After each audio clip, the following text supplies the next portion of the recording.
নমস্কার, আপনাদের প্রত্যেককে ইংলিশ টিউশনে সুস্বাগতম।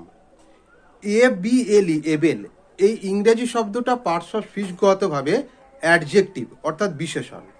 এর বাংলা অর্থ হলো সমর্থ অর্থাৎ হ্যাভিং দ্য পাওয়ার, দক্ষ স্কিলফুল, আইনত যোগ্যতা সম্পন্ন লিগালি কোয়ালিফাইড, ধীশক্তি সম্পন্ন ট্যালেন্টেড। এর কিছু উদাহরণ হলো he is able for this post, সে এই পদটির যোগ্য।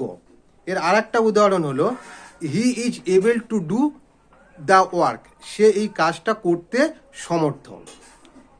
এবেল শব্দটা অ্যাডজেক্টিভের পাশাপাশি আবার কোনো ওয়ার্ড ফরমেশন অর্থাৎ শব্দ গঠনের ক্ষেত্রে সাফিক্স হিসাবে ব্যবহার করা হয়, অর্থাৎ কোনো শব্দের শেষে বসে একটা অন্য শব্দ গঠন করে।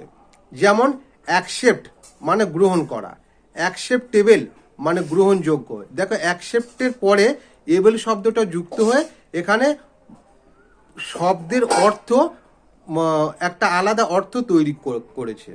পোর্ট পিওআরটি পোর্ট মানে বহন করা, পোর্টেবল মানে বহনযোগ্য।